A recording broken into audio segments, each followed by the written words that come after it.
Down the tracks into the lives of every American. More and more doctors are sounding the alarm right now and jumping from that train. Many doctors are simply retiring early so they don't have to deal with this mess, Obamacare. Then what?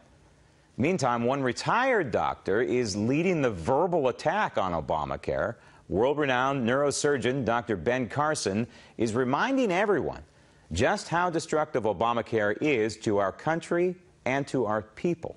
I have to tell you, Obamacare is really, I think, the worst thing that has happened in this nation since slavery. And it is, in a way, it is slavery, in a way, because it is making all of us subservient to the government. And it was never about health care, it was about control. And that's why when this administration took office, it didn't matter that the country was going off the cliff economically. All forces were directed toward getting this legislation passed. Ben Carson speaks from experience. He also speaks for tens of millions of Americans, a consistent majority, who don't want Obamacare. So what is the Republican strategy on Obamacare right now? Joining me now, private medicine advocate and Obamacare expert Patricia Newman.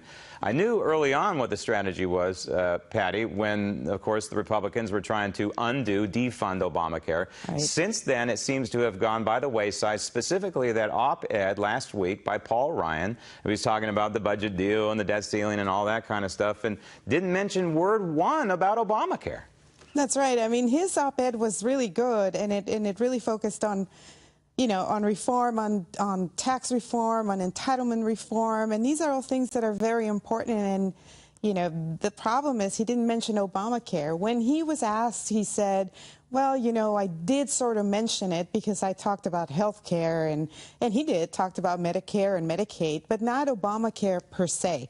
And it seems like they're flashing this light on the shiny object over here of the debt ceiling and completely forgetting about the CR, which is the defunding of Obamacare. Yeah, I think we have a little cartoon that depicts exactly what you're talking about there. And it's really kind of disappointing that they had this strategy to get rid of Obamacare. The vast majority of Americans don't want Obamacare, yet here we are, we're not even talking about it now, and it's not being tethered to the debt ceiling nor the shutdown. It's not being tethered to anything right now. So where do we stand? Are we on our own now as Americans? This is the thing. Eric Erickson of Red State had a really good article criticizing Paul Ryan for not mentioning Obamacare. I mean, it's just amazing that we were winning the CR debate.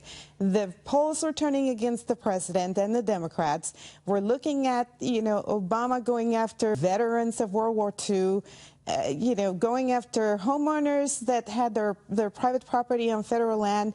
People are noticing all these things, and suddenly we're winning that debate, and, oh, look at the debt ceiling over here, and just forget about it. It's unbelievable to me how the Republicans, I don't know if it's because none of them have ever run a business, have never negotiated a contract, but these people are forgetting everything about negotiations and just, looking over to the debt ceiling, and in doing so, completely, taking all the wind out of our sails. Oh, I'm sure they're terrible poker players, I guarantee you. But speaking of polling, the medical industry polled itself. Tell us about those numbers and what they were polling about.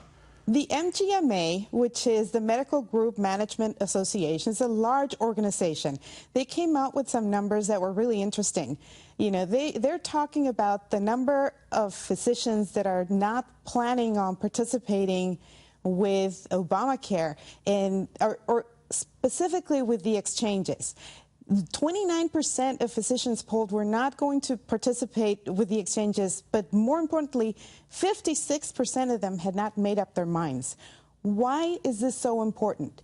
Because MGMA represents groups of physicians. These are integrated groups of doctors, like the Scripps, the Sharps, the big organizations. Right. And it's very telling These doctors are not normally the ones that complain about such things, because they are doctors that are under contract. They're not necessarily directly paid by the payer. They're paid a salary through a group. So if they don't participate in the exchanges, Patty, does that mean that the choices for people trying to use the exchanges are even smaller now?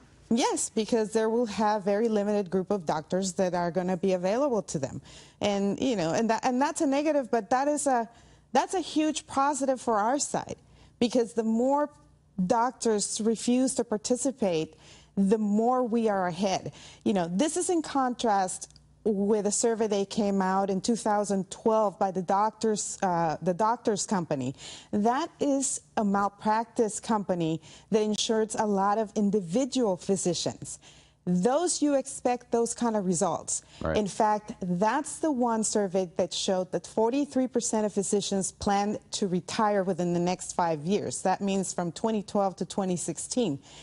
43%. 43%. That's a huge number. Do we have enough younger folks in the medical field right now who are going to replace that number? I don't think so, because these same physicians, you know, 63% of them were saying they would not recommend anybody getting into the healthcare business. These are the physicians that are telling their sons and daughters not to go into medicine. Wow. In fact, one of those physicians is my husband, and you know, and myself as an administrator, who convinced our boys to go into engineering because this was just not a good choice. So by the end of this decade, we're going to face probably a critical physician shortage. Yes, we are. And now, I guess on the other side, you know, I'm trying to think of the positive way, the way we can fight this Obamacare.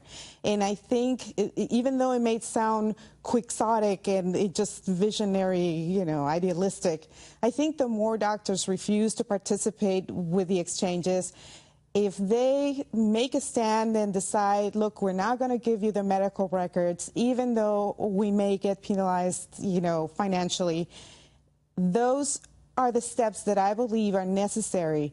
You know, doctors going concierge and doing a private practice. That way, you give more power to the physician and to the patient. They have the choices. Yes, it's difficult, idealistic, but I think it's one of the only ways that we can do it. I mean, you couple that with what Ted Cruz and Mike Lee are doing in the Senate. It's only two guys, yeah, but they can make a big difference. So if doctors join the battle on their own battleground, I think we may have a really good positive result. Physician disobedience. It should be interesting. Thanks, Patty. So. Coming up next, the 2013 Values Voters Summit as the Daily Ledger continues.